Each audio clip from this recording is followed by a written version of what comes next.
Praise the Lord. കർത്താവിൽ എല്ലാവർക്കും സ്നേഹവന്ദനങ്ങളെ അറിയിക്കുന്നു. ഇന്ന് സംസാരിക്കാൻ ആഗ്രഹിക്കുന്ന ഒരു കാര്യമെന്ന് പറഞ്ഞു കഴിഞ്ഞാൽ, എന്തിനാണ് ദൈവം നമ്മളെ വിളിച്ചത്? എന്തിനാണ് ദൈവം നമ്മളെ സൃഷ്ടിച്ചത്? എന്തിനാണ് ദൈവം നമ്മളെ ഈ ലോകത്ത് ആക്കിയിരിക്കുന്നത് എന്നുള്ളൊരു വിഷയത്തെ ആസ്പദമാക്കിയിട്ടാണ്. പലപ്പോഴും ദൈവം നമ്മളെ എന്തിനാണ് വിളിച്ചത് എന്നുള്ളൊരു വിഷയം വരുമ്പോൾ എല്ലാവർക്കും പല അഭിപ്രായങ്ങളാണ്, പല ചിന്താഗതികളാണ്, പല അഭിപ്രായങ്ങളാണ് ഈ കാര്യത്തെ സംബന്ധിച്ചുള്ളത്. പലരും പറയുന്നത് കേട്ടിട്ടുണ്ട്, ദൈവം നമ്മളെ വിളിച്ചത് അല്ലെ സൃഷ്ടിച്ചത് ദൈവത്തിന് ഒരു ഫെലോഷിപ്പിന് വേണ്ടിയാണ് എന്ന് പറയുന്നവരുണ്ട്. ദൈവത്തിനൊരു ഫെലോഷിപ്പ്, ദൈവത്തിനൊരു കൂട്ടായ്മയുടെ ആവശ്യത്തിന് വേണ്ടിയാണ് എന്ന് പറയുന്നുണ്ട്. വേറെ ചിലർ പറയുന്നു, ദൈവം സ്നേഹിക്കാൻ വേണ്ടി, ദൈവത്തിന്റെ സ്നേഹത്തെ കാണിക്കാൻ വേണ്ടി കുറച്ചു പേരെ തിരഞ്ഞെടുത്തതാണെന്ന് പറയുന്നുണ്ട്. ആരാധിക്കാൻ വേണ്ടി ദൈവത്തിനെ ആരാധിക്കാൻ വേണ്ടി ദൈവം കുറച്ച് ആൾക്കാരെ തിരഞ്ഞെടുത്തതാണ് എന്ന് പറയുന്നുണ്ട്. നമുക്ക് ഈ ഫെലോഷിപ്പിന് വേണ്ടിയാണ് ദൈവം തിരഞ്ഞെടുത്തതെങ്കിൽ അതിന്റെ ആവശ്യം ദൈവത്തിനുണ്ടോ? ദൈവത്തിന് നമ്മളെപ്പോലുള്ള ആൾക്കാരുടെ ഫെലോഷിപ്പ് ആവശ്യമുണ്ടോ? അല്ലെങ്കിൽ നമ്മളെപ്പോലുള്ള പാപികളായ അല്ലെങ്കിൽ മനുഷ്യന്റെ ഫെലോഷിപ്പിന്റെ ആവശ്യമുണ്ടോ? ഒരിക്കലുമില്ല. ദൈവം ശാശ്വതനും നിത്യനുമാണ്. ദൈവം തന്നിൽ തന്നെ, തന്റെ ആ ട്രിനിറ്റിയിൽ തന്നെ, ദൈവം പിതാവ്, പുത്ര, പരിശുദ്ധാത്മാവിൽ തന്നെ തികഞ്ഞവനാണ്. ആ ഫെലോഷിപ്പിൽ തന്നെ പെർഫെക്റ്റ് ആണ്, സഫിഷ്യന്റ് ആണ്. അപ്പോൾ നമ്മളെപ്പോലുള്ള ഒരു പാപികളുടെ ഫെലോഷിപ്പിന്റെ അല്ലെങ്കിൽ മനുഷ്യരുടെ ഫെലോഷിപ്പിന്റെ ആവശ്യം ദൈവത്തിന് ഒരിക്കലുമില്ല. ദൈവത്തിൽ തന്നെ സംതൃപ്തനാണ്. അങ്ങനെയാണ് നമുക്ക് വചനത്തിൽ നിന്ന് മനസ്സിലാക്കാൻ കഴിയുന്നത്. സ്നേഹിക്കാൻ നമ്മുടെ ആവശ്യമുണ്ടോ? അല്ലെങ്കിൽ ദൈവത്തിന് നമ്മളെ സ്നേഹിക്കണം, അതിന്റെ ഒരു ആവശ്യമുണ്ടോ? നമുക്ക് അങ്ങനെ ഒരു ആവശ്യവും ബൈബിളിൽ നിന്ന് കാണാൻ കഴിയുന്നത്. കാരണം പിതാവ് പുത്രനെ സ്നേഹിക്കുന്നത് പോലെ, പുത്രൻ പിതാവിനെ സ്നേഹിക്കുന്നത് പോലെ, പരിശുദ്ധാത്മാവ് സ്നേഹിക്കുന്നത് പോലെ ഈ സ്നേഹത്തിന്റെ പെർഫെക്ഷനിലേക്ക് ലോകത്തിൽ ഒരു മനുഷ്യർക്കും അല്ലെങ്കിൽ ദൈവത്തെ സ്നേഹിക്കുവാനോ കഴിയുകയില്ല. അപ്പോൾ ദൈവത്തെ സ്നേഹിക്കാൻ, പുത്രൻ സ്നേഹിക്കുന്നത് പോലെ ഒന്നും സ്നേഹിക്കുവാൻ നമുക്ക്, അല്ലെങ്കിൽ ആ ഒരു സ്നേഹത്തെ അതിനേക്കാൾ വലിയൊരു സ്നേഹം കാണിക്കുവാൻ നമുക്ക് കഴിയില്ല. അപ്പോൾ ദൈവം പുത്രൻ സ്നേഹിക്കുന്ന ആ സ്നേഹത്താൽ സഫിഷ്യന്റ് ആണ്. അപ്പോൾ ആ ത്രിയേകത്വത്തിൽ തന്നെ, ആ സ്നേഹത്തിന്റെ എക്സ്ചേഞ്ചിൽ അവർ തൃപ്തരാണ്. അപ്പോൾ സ്നേഹം എന്നുള്ളത് ദൈവത്തിന് ആവശ്യമായിട്ട് നമുക്ക് കാണാൻ കഴിയുന്നില്ല. ആരാധന, നമുക്കറിയാം, നമ്മളെക്കാൾ ഏറ്റവും നന്നായി ആരാധിക്കുന്ന ദൂതന്മാർ സ്വർഗത്തിലുണ്ട്. അപ്പോൾ എന്തിനാണ് ദൈവത്തിന് നമ്മുടെ ആരാധന? ആരാധനയ്ക്കാണ് ദൈവം മനുഷ്യനെ സൃഷ്ടിച്ചിരിക്കുന്നത്, അല്ലെങ്കിൽ മനുഷ്യനിൽ നിന്ന് ആരാധനയാണ് ദൈവം സ്വീകരിക്കാനാകി, അല്ലെങ്കിൽ ദൈവം മനുഷ്യരിൽ ഉദ്ദേശിക്കുന്ന കാര്യം ഈ ആരാധനയാണ് എങ്കിൽ, നമ്മളെക്കാൾ നന്നായി ആരാധിക്കുന്ന ദൂതന്മാർ സ്വർഗത്തിലുണ്ട്. നമ്മുടെ ആരാധന ദൈവത്തിന് ആവശ്യമായി വരുന്നില്ല. അപ്പോൾ ഈ വക കാര്യങ്ങൾ ഒന്നുമല്ല ദൈവം നമ്മളെ സൃഷ്ടിച്ച് അല്ലെങ്കിൽ ദൈവം നമ്മളെ വിളിച്ചതിന്റെ ഉദ്ദേശം എന്ന് നമുക്ക് മനസ്സിലാക്കാൻ കഴിയുന്നത്. ദൈവവചനത്തിൽ നിന്ന് നമ്മൾ നോക്കുകയാണെങ്കിൽ എന്താണ് ദൈവം നമ്മളെ വിളിച്ചതിന്റെ ഉദ്ദേശം, തെരഞ്ഞെടുത്തതിന്റെ ഉദ്ദേശം എന്നുള്ളത് നമുക്ക് ഒന്ന് നോക്കാം. റോമാലേഖനം അതിന്റെ 8-ാം അധ്യായം അതിന്റെ 29-ാമത്തെ വാക്യം നമ്മൾ നോക്കുകയാണെങ്കിൽ, അവൻ മുന്നറിഞ്ഞവരെ തന്റെ പുത്രൻ അനേക സഹോദരന്മാരിൽ ആദ്യജാതൻ ആകേണ്ടതിന് അവന്റെ സ്വരൂപത്തോട് അനുരൂപരാകുവാൻ മുൻനിയമിച്ചിരിക്കുന്നു. ഈ വാക്യത്തിൽ നമുക്ക് കാണാൻ കഴിയുന്നത്, ദൈവം മുന്നറിഞ്ഞവരെ തന്റെ പുത്രൻ അനേകം സഹോദരന്മാരിൽ ആദ്യജാതനാകേണ്ടതിന് അവന്റെ സ്വരൂപത്തോട് അനുരൂപരാകുവാൻ മുൻനിയമിച്ചിരിക്കുന്നു എന്നുള്ളതാണ്. ദൈവം നമ്മളെപ്പോലുള്ള ചില പാപികളെ വിളിച്ചതിന്റെ ഉദ്ദേശം എന്ന് പറഞ്ഞു കഴിഞ്ഞാൽ, ഇവിടെ കാണുന്നത് അവൻ മുന്നറിഞ്ഞവരെ. ആരാണ് മുന്നറിഞ്ഞവർ? ദൈവം മുന്നറിഞ്ഞവർ നമ്മളാണ്, തെരഞ്ഞെടുക്കപ്പെട്ടവർ. അവൻ മുന്നറിഞ്ഞവരെ തന്റെ പുത്രൻ അനേകം സഹോദരന്മാരിൽ ആദ്യജാതനാകേണ്ടവൻ. ഇവിടെ ആദ്യജാതൻ എന്നാണ് എഴുതിയിരിക്കുന്നത്. ക്രിസ്തുവിനെ ആദ്യജാതൻ, ദൈവത്തിന്റെ പുത്രനായ ക്രിസ്തുവിനെ ആദ്യജാതൻ എന്നാണ് ഇവിടെ സൂചിപ്പിച്ചിരിക്കുന്നത്. ഏകജാതനായ പുത്രൻ എന്ന് നമുക്ക് യോഹന്നാന്റെ സുവിശേഷത്തിൽ കാണാൻ കഴിയും. ഏകപുത്രൻ എങ്ങനെയാണ് ആദ്യപുത്രനാകുന്നത്, അല്ലെങ്കിൽ ആദ്യജാതനാകുന്നത്? ആദ്യപുത്രനാകണമെങ്കിൽ അവിടെ സഹോദരങ്ങൾ ഉണ്ടാകണം. ഇപ്പോൾ ഞാൻ ഞങ്ങളുടെ വീട്ടിൽ മൂത്ത മകനാണ്. എനിക്ക് സഹോദരങ്ങൾ ഉണ്ടായതുകൊണ്ടാണ് ഞാൻ മൂത്ത മകനാകുന്നത്. അല്ലെങ്കിൽ ഞാൻ മകനാണ്, അല്ലെങ്കിൽ മകൻ എന്ന് മാത്രമേ വിളിക്കപ്പെടുകയുള്ളൂ. അപ്പോൾ ക്രിസ്തുവിന് സഹോദരങ്ങൾ വരുമ്പോഴാണ് ആകുന്നത്. അപ്പോൾ ദൈവം ഒരു നിമിഷത്തിൽ തീരുമാനിക്കുകയാണ്, അവൻ മുന്നറിഞ്ഞവരെ തന്റെ പുത്രൻ അനേക സഹോദരന്മാരിൽ. അപ്പോൾ ദൈവം കുറച്ച് ആൾക്കാരെ മുന്നറിഞ്ഞു, എന്നിട്ട് അവരെ തന്റെ പുത്രന്റെ സഹോദരങ്ങളാകുവാനാണ് കുറച്ച് ആൾക്കാരെ ദൈവം മുന്നറിഞ്ഞിരിക്കുന്നത്. അത് പുത്രന്റെ സഹോദരൻ എന്ന് പറയുമ്പോൾ എന്താണ്? പുത്രന്റെ സഹോദരൻ എന്ന് പറയുമ്പോൾ ദൈവത്തിന്റെ മക്കൾ എന്നാണ്. ആ ദൈവത്തിന്റെ മക്കളാകുവാൻ, പുത്രത്വത്തിലേക്കാണ് നമ്മളെ ദൈവം വിളിച്ചിരിക്കുന്നത്. ദൈവത്തിന്റെ പുത്രനും പുത്രിമാരും ആക്കുവാനാണ് ദൈവം നമ്മളെ വിളിച്ചിരിക്കുന്നത്. അപ്പോൾ അവൻ മുന്നറിഞ്ഞവരെ തന്റെ പുത്രൻ അനേക സഹോദരന്മാരിൽ ആദ്യജാതനാകേണ്ടതിന് അവന്റെ സ്വരൂപത്തോട് അനുരൂപരാകുവാൻ മുൻനിയമിച്ചിരിക്കുന്നു. മുൻനിയമിച്ചവരെ വിളിച്ചവരെ നീതീകരിച്ചവരെ തേജസ്കരിച്ചിരിക്കുന്നു. അപ്പൊ ഈ രക്ഷയുടെ പൂർണ്ണമായ ഒരു ശാസ്ത്രം എന്ന് പറഞ്ഞു കഴിഞ്ഞാൽ ഈ 30-ാമത്തെ വാക്യമാണ്. ദൈവം കുറച്ച് ആൾക്കാരെ തെരഞ്ഞെടുത്തു ലോകത്തിൽ നിന്ന്. അവരെ തന്റെ പുത്രന്മാരാക്കിയും പുത്രിമാരാക്കിയും മാറ്റുവാൻ തീരുമാനിച്ചു. അവരെ വിളിച്ചു, സുവിശേഷത്തിന്റെ വിളിയാൽ വിളിച്ചു, നീതീകരിച്ചു, തേജസ്കരിച്ചു എന്നുള്ളതാണ്. അപ്പോൾ ദൈവം നമ്മളെ വിളിച്ചിരിക്കുന്നത് ആ പുത്രന്റെ തലത്തിലേക്ക്, അല്ലെ പുത്രന്റെ സദൃശ്യത്തിലേക്ക് ആക്കുവാനാണ് നമ്മളെ വിളിച്ചിരിക്കുന്നത് നമുക്ക് വേദഭാഗത്തിൽ നിന്ന് വ്യക്തമാണ്. പക്ഷെ അതൊരു ഭയങ്കരവും അതിശയകരവുമായ കാര്യമാണ്.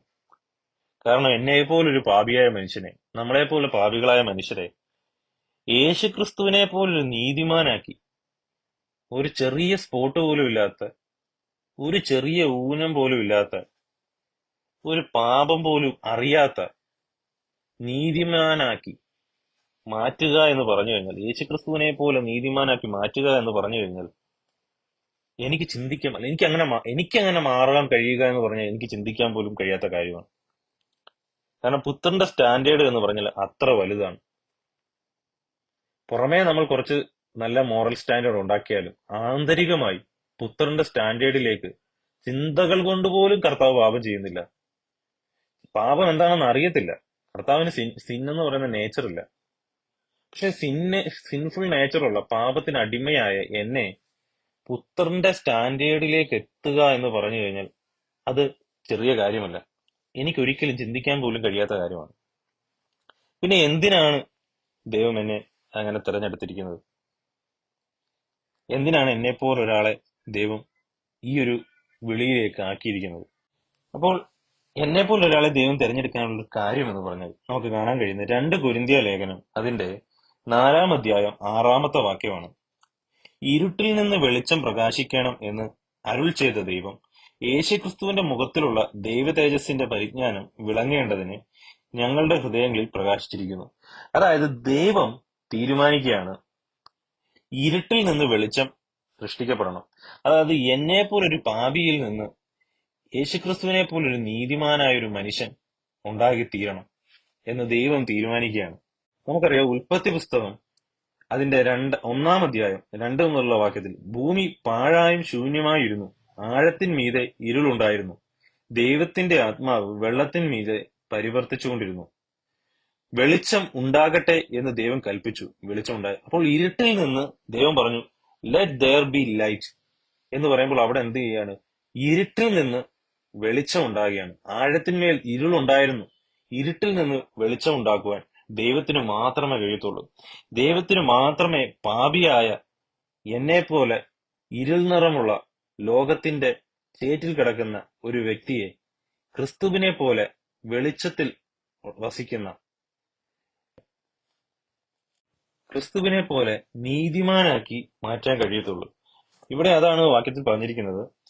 2 കൊരിന്ത്യർ ലേഖനം 4:6 ഇരുട്ടിൽ നിന്ന് വെളിച്ചം പ്രകാശിക്കണമെന്ന് അരുൾ ചെയ്ത ദൈവം, ഇരുട്ടിൽ നിന്ന് പ്രകാശം ഉൽപ്പത്തി പുസ്തകത്തിൽ നമുക്ക് കാണാൻ കഴിയും. ഇരുട്ടിൽ നിന്ന് ലെറ്റ് ദെയർ ബി ലൈറ്റ് എന്ന് പറയുമ്പോൾ പ്രകാശം ആകുന്നത് ആ ദൈവം തന്നെ യേശുക്രിസ്തുവിന്റെ മുഖത്തിലുള്ള ദൈവതേജസ്സിന്റെ പരിജ്ഞാനം, യേശുക്രിസ്തുവിന്റെ വെളിച്ചത്തിലേക്ക്, ആ പരിജ്ഞാനത്തിലേക്ക് നമ്മൾ പരിജ്ഞാനം വിളങ്ങിക്കേണ്ടതിന് ഞങ്ങളുടെ ഹൃദയങ്ങൾ, അപ്പോൾ ഈ വെളിച്ചത്തിലേക്ക് ഇരുളായ നമ്മളെ ദൈവം ഈ ഇരുട്ടിൽ നിന്ന് ക്രിസ്തുവിന്റെ വെളിച്ചത്തിലേക്ക് ദൈവം കൊണ്ടുപോവുകയാണ്. ഇതാണ്, ഈ വെളിച്ചത്തിലേക്കാണ് ഒരു വ്യക്തിയുടെ വിളി എന്ന് പറഞ്ഞു കഴിഞ്ഞു. യേശുക്രിസ്തുവിന്റെ മുഖത്തുള്ള ദൈവതേജസ്സിന്റെ പരിജ്ഞാനം, ഈ ദൈവ തേജസ്സിലേക്കാണ് നമ്മളെ ദൈവം വിളിച്ചിരിക്കുന്നത്. ക്രിസ്തുവിന്റെ തേജസ്സിലേക്ക്, ക്രിസ്തുവിന്റെ പുത്രന്റെ തേജസ്സിലേക്ക്, പുത്രന്റെ മഹത്വത്തിലേക്കാണ് ഒരു ഒരു ഒരു പാപിയെ ദൈവം വിളിക്കുന്നത്. അതിന്റെ ദൈവിക ഉദ്ദേശം നമുക്ക് കാണാം. നമ്മളുടെ ഇരുളിനെ ദൈവം വെളിച്ചമാക്കി മാറ്റുന്ന ഒരു വലിയ പ്രക്രിയയിലേക്കാണ് നമ്മളെ ദൈവം വിളിച്ചിരിക്കുന്നത്. ശൂന്യതയിൽ നിന്ന് പൂർണ്ണതയിലേക്കും, മ്ലേച്ഛതയിൽ നിന്ന് മഹത്വത്തിലേക്കും, ഇരുട്ടിൽ നിന്ന് വെളിച്ചത്തിലേക്കും. എന്നെ പോലെ മ്ലേച്ഛനായ ഒരു മനുഷ്യനെ ദൈവം മഹത്വത്തിലേക്ക് വിളിക്കുകയാണ്. തന്റെ പുത്രന്റെ ശൂന്യതയിൽ, എന്നെ പോലെ നീതി എന്താണെന്ന് അറിയാത്ത, മരണം മാത്രം വസിക്കുന്ന എന്റെ ശരീരത്തിൽ നിന്ന് ക്രിസ്തുവിന്റെ തേജസ്സിലേക്ക്, പൂർണ്ണതയിലേക്ക് ദൈവം എന്നെ വിളിക്കുകയാണ് ചെയ്യുന്നത്. ഇരുട്ടിൽ നിന്ന് വെളിച്ചത്തിലേക്ക്, ഇരുൾ നിറം വസിക്കുന്ന പാപിയായ എന്നെ ദൈവം നീതിമാനാക്കി മാറ്റുന്നതാണ് നമുക്ക് കാണാൻ കഴിയുന്നത്. എന്തിനു വേണ്ടി? 7-ാമത്തെ വാക്യത്തിൽ നമുക്ക് കാണാൻ കഴിയുന്നത്, 2 കൊരിന്ത്യർ ലേഖനം 4:7 കാണാൻ കഴിയുന്നത്, എങ്കിലും ഈ അത്യന്ത ശക്തി ഞങ്ങളുടെ സ്വന്തം എന്നല്ല, ദൈവത്തിന്റെ ദാനം അത്രേ എന്ന് വരേണ്ടതിന് ഈ നിക്ഷേപം ഞങ്ങൾക്ക് മൺപാത്രങ്ങളിൽ ആകുന്നു ഉള്ളത്. ഇത് ദൈവത്തിന്റെ ദാനമാണെന്നും, ഇത് ദൈവത്തിന്റെ പ്രവൃത്തിയാണെന്നും, ഇത് ദൈവത്തിന്റെ ശക്തിയാണെന്നും അറിയേണ്ടതിന് ഇത് എന്നെ പോലെ ബലഹീനനായ പാപിയായ ഒരുവന്റെ ഉള്ളിൽ ഈ ദൈവത്തിന്റെ ശക്തി ആത്മാവിനാൽ ദൈവം നിക്ഷേപിച്ചിരിക്കുന്നു. അതായത് ഇരുട്ടിനെ വെളിച്ചമാക്കി മാറ്റുന്ന, പാപിയെ പുത്രന്റെ സദൃശ്യത്തിലേക്ക് മാറ്റുന്ന ആ ദൈവത്തിന്റെ ശക്തി എന്റെ ഉള്ളിലാക്കിയിട്ട് ദൈവം ആ വെളിച്ചത്തിലേക്ക് നടത്തുന്നു. എന്തിനു വേണ്ടി? ദൈവത്തിന്റെ മഹത്വത്തിനായി. ഇത് ദൈവത്തിന്റെ ദാനമാണെന്നും, ഇത് ദൈവത്തിന്റെ പൂർണ്ണ പ്രവൃത്തിയാണെന്നും അറിയേണ്ടതിനു വേണ്ടിയാണ്. എഫേസ്യ ലേഖനം അതിന്റെ 1-ാം അധ്യായം 3-ാമത്തെ വാക്യം ഇങ്ങനെ പറയുന്നു, സ്വർഗത്തിലെ സകല ആത്മീക അനുഗ്രഹത്താലും നമ്മെ ക്രിസ്തുവിൽ അനുഗ്രഹിച്ചിരിക്കുന്ന നമ്മുടെ കർത്താവായ യേശു ക്രിസ്തുവിന്റെ ദൈവവും പിതാവുമായവൻ വാഴ്ത്തപ്പെട്ടവൻ. സ്വർഗത്തിലെ സകല ആത്മീക അനുഗ്രഹങ്ങളും എവിടെ റിവീൽ ചെയ്യപ്പെടുകയാണ്? ഒരു പാപികളായ മനുഷ്യരുടെ, നമ്മളെപ്പോലെ തെരഞ്ഞെടുക്കപ്പെട്ട പാപികളായ മനുഷ്യരുടെ രക്ഷാകരമായ പ്രവൃത്തിയിൽ റിവീൽ ചെയ്യപ്പെടുകയാണ്. അപ്പോൾ ദൈവത്തിന്റെ ഗുപ്തമായിരിക്കുന്ന, ദൈവത്തിന്റെ ഹിഡനായിരിക്കുന്ന സ്വർഗീയമായ ആത്മീയമായ സകല അനുഗ്രഹങ്ങളും ഈ പാപികളുടെ മേലുള്ള ഇരുട്ടിനെ വെളിച്ചമാക്കി മാറ്റുന്ന ഈ ശുശ്രൂഷയിൽ റിവീൽ ചെയ്യപ്പെടുകയാണ്. സകല മനുഷ്യരും കാണപ്പെടുകയാണ്. സകല സൃഷ്ടികളും ദൈവത്തിന്റെ ഈ ധനത്തെ അറിയുകയാണ് ചെയ്യുന്നത്. അത് വെളിപ്പെടുത്തുവാനാണ് നമ്മളെപ്പോലുള്ള ഒരു മനുഷ്യരെ ദൈവം തെരഞ്ഞെടുത്തിരിക്കുന്നത്. അത് നമ്മളുടെ മേലാണ് ദൈവം വെളിപ്പെടുത്തുന്നത്. നമ്മളുടെ ഈ ഇരുട്ടിനെ വെളിച്ചമാക്കി മാറ്റുന്ന, പാപിയെ നീതിമാനാക്കി മാറ്റുന്ന, ക്രിസ്തുവിനെ പോലാക്കി മാറ്റുന്ന, പുത്രനാക്കി മാറ്റുന്ന ദൈവത്തിന്റെ ഈ പ്രക്രിയയിലാണ് ഇത് റിവീൽ ചെയ്യപ്പെടുന്നത് എന്നുള്ളതാണ് വളരെ ശ്രേഷ്ഠപരമായ കാര്യം. അല്ലെ, എഫേസ്യ ലേഖനം 1:4 മുതലുള്ള വാക്യത്തിൽ, നാം തന്റെ സന്നിധിയിൽ വിശുദ്ധരും നിഷ്കളങ്കരും ആകേണ്ടതിന് അവൻ ലോകസ്ഥാപനത്തിന് മുമ്പേ നമ്മെ അവനിൽ തെരഞ്ഞെടുക്കുകയും തിരുഹിതത്തിന് പ്രസാദ പ്രകാരം യേശുക്രിസ്തു മുഖാന്തരം നമ്മെ ദത്തെടുക്കേണ്ടതിന് അവൻ പ്രിയനായവനിൽ നമുക്ക് സൗജന്യമായി നൽകിയ തന്റെ കൃപാമഹത്വത്തിന്റെ പുകഴ്ചയ്ക്കായി സ്നേഹത്തിൽ നമ്മെ മുൻനിയമിച്ചിരിക്കുന്നു എന്നാണ് പറയുന്നത്. അവൻ നമ്മെ തെരഞ്ഞെടുത്ത സ്നേഹത്തിൽ മുൻനിയമിച്ച എന്തിനു വേണ്ടിയാണ്? കൃപാമഹത്വത്തിന്റെ പുകഴ്ചയ്ക്കായി. ദൈവത്തിന്റെ ഗ്രേസ് എത്ര വലുതാണ് എന്ന് ഈ പാപികളുടെ മേല് കാണിക്കുമ്പോഴാണ്, ഈ പാപികളായ മനുഷ്യരെ ദൈവത്തിന്റെ സദൃശ്യത്തിലേക്ക് മാറ്റുമ്പോഴാണ് സകലരും അറിയുന്നത് ദൈവത്തിന്റെ ഗ്രേസ് എത്ര വലുതാണ്. ഏത് ക്രൂരനായ മനുഷ്യനെയും ക്രിസ്തുവിന്റെ പുത്രന്റെ സ്റ്റാൻഡേർഡിലേക്ക് മാറ്റുന്ന ദൈവത്തിന്റെ ശക്തി, ദൈവത്തിന്റെ ഗ്രേസ് എത്ര വലുതാണ് എന്ന് സകലരും അറിയേണ്ടതിന് ദൈവം നമ്മെ പോലുള്ളവരെ തെരഞ്ഞെടുത്തു എന്നുള്ളതാണ് നമുക്ക് കാണാൻ കഴിയുന്നത്. അതുപോലെ എഫേസ്യ ലേഖനം 1:18 അവന്റെ വിളിയാലുള്ള ആശ ഇന്നതെന്നും വിശുദ്ധന്മാരിൽ അവന്റെ അവകാശത്തിന്റെ മഹിമാതനം ഇന്നതെന്നും അവന്റെ ബലത്തിൽ വല്ലഭത്വത്തിന്റെ വ്യാപാരത്താൽ വിശ്വസിക്കുന്ന നമുക്ക് വേണ്ടി വ്യാപരിക്കുന്ന അവന്റെ ശക്തിയുടെ അളവറ്റ വലിപ്പം ഇന്നതെന്നും നിങ്ങൾ അറിയേണ്ടതിന് പ്രാർത്ഥിക്കുന്നു. 18 വാക്യത്തിൽ പറയുന്നത് അവന്റെ അവകാശത്തിന്റെ മഹിമാതനം, യേശുക്രിസ്തുവിന്റെ മഹിമാതനം, റിച്ചസ്, അത് നമ്മൾ അറിയേണ്ടതിന് വേണ്ടി. ഇതൊക്കെ രക്ഷയുടെ ഭാഗമാണ്. ദൈവം നമ്മളെ അറിയിക്കുകയാണ്, ആ റിവീൽ ചെയ്യപ്പെടുകയാണ് ദൈവത്തിന്റെ റിച്ചസ്. അത് എഫേസ്യ ലേഖനം 3:8 വാക്യത്തിൽ പറയുന്നത് സകല വിശുദ്ധന്മാരിലും ഏറ്റവും ചെറിയവനായി എനിക്ക് ജാതികളോട് ക്രിസ്തുവിന്റെ അപ്രമേയ ധനത്തെക്കുറിച്ച് പ്രസംഗിപ്പാനും. അൺസർച്ചബിൾ റിച്ചസ് ഓഫ് ക്രൈസ്റ്റ് എന്നാണ് ഇംഗ്ലീഷിൽ പറഞ്ഞിരിക്കുന്നത്. ഒരു മനുഷ്യനും അന്വേഷിക്കാൻ കഴിയാത്തത്, ഒരു മനുഷ്യനും മനസ്സിലാക്കാൻ കഴിയും, ഒരു സൃഷ്ടിക്കും ഇതുവരെ റിവീൽ ചെയ്യപ്പെടാത്തത്, ദൂതന്മാർക്ക് റിവീൽ ചെയ്യപ്പെടാത്തത്, ഒരു സൃഷ്ടിക്കും ഇതുവരെ റിവീൽ ചെയ്യപ്പെടാത്ത അൺസർച്ചബിൾ റിച്ചസ് ഓഫ് ക്രൈസ്റ്റ്, ദൈവത്തിന്റെ അപ്രമേയ ധനം അവൻ നമ്മളിലൂടെ റിവീൽ ചെയ്യപ്പെടുകയാണ്. ഈ ഇരുട്ടിനെ വെളിച്ചമാക്കി മാറ്റുന്ന, ക്രിസ്തുവിന്റെ സദൃശ്യത്തിലേക്ക് നമ്മളെ മാറ്റുന്ന ഈ രക്ഷാകരമായ പ്രവൃത്തി റിവീൽ ചെയ്യപ്പെടുകയാണ്. അതാണ് നമ്മളെ പറ്റിയുള്ള ദൈവത്തിന്റെ ഉദ്ദേശം എന്ന് പറയുന്നത്. ദൈവത്തിന് നമ്മളെ പറ്റിയുള്ള വിളിയുടെ ഉദ്ദേശം എന്ന് പറഞ്ഞു കഴിഞ്ഞാൽ, നമുക്കറിയാം പൗലോസ് തന്റെ രക്ഷയെപ്പറ്റി പറയുന്നുണ്ട്. എന്തിനാണ് കർത്താവ് തന്നെ രക്ഷിച്ചതെന്ന് പറയുന്നത് 1 തിമോത്തിക്ക് എഴുതിയ ലേഖനം അതിന്റെ 1-ാം 15 മുതലുള്ള വാക്യം.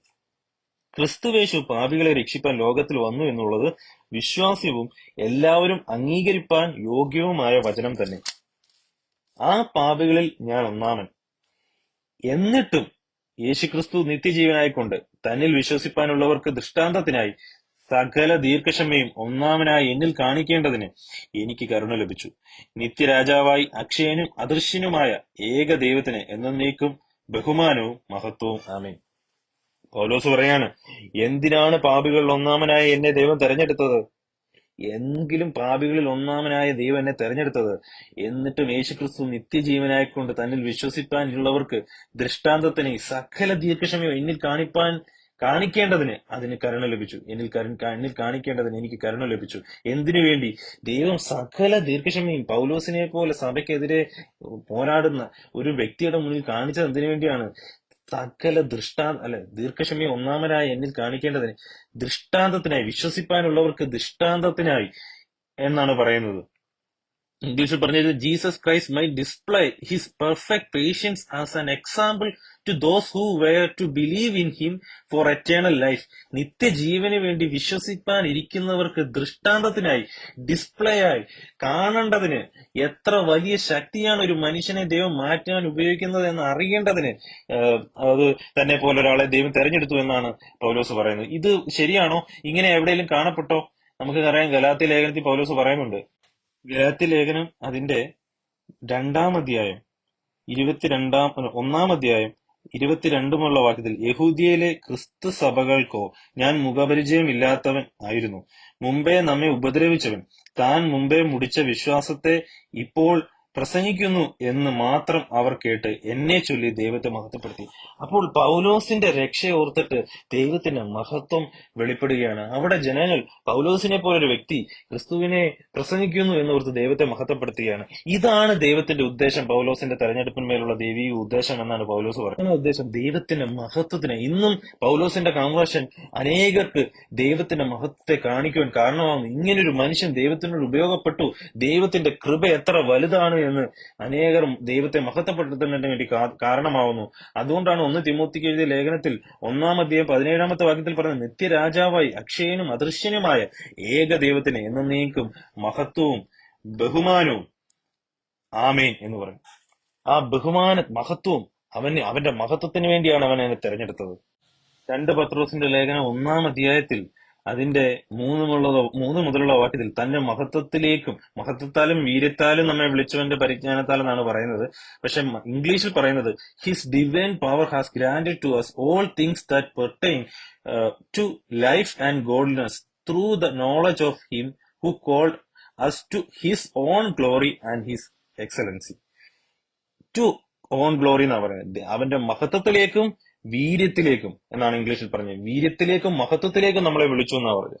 ദൈവത്തിന്റെ മഹത്വത്തിലേക്കും വീര്യത്തിലേക്കും നമ്മളെ വിളിച്ചിരിക്കുന്നു എന്നുള്ളതാണ് നമുക്ക് ഇവിടെ കാണാൻ കഴിയുന്നത്. ഒരു യെശയ്യാ പ്രവാചകന്റെ പുസ്തകം അതിന്റെ 43-ാം അധ്യായം 6 മുതലുള്ള വാക്യം, ഞാൻ വടക്കിനോട് തരിക എന്നും തെക്കിനോട് തടുത്തു വെക്കരുതെന്നും കൽപ്പിക്കും. ദൂരത്തു നിന്ന് എന്റെ പുത്രന്മാരെയും ഭൂമിയുടെ അറ്റത്തു നിന്ന് എന്റെ പുത്രിമാരെയും എന്റെ നാമത്തിൽ വിളിച്ചും എന്റെ മഹത്വത്തിനായി സൃഷ്ടിച്ചും നിർമ്മിച്ചിട്ടും ഇരിക്കുന്ന ഏവരെയും കൊണ്ടുവരിക എന്ന് ഞാൻ കൽപ്പിക്കും. എന്റെ മഹത്വത്തിനായി സൃഷ്ടിച്ചുണ്ടാക്കിയിരിക്കുന്നു എന്നാണ് പറയുന്നത്.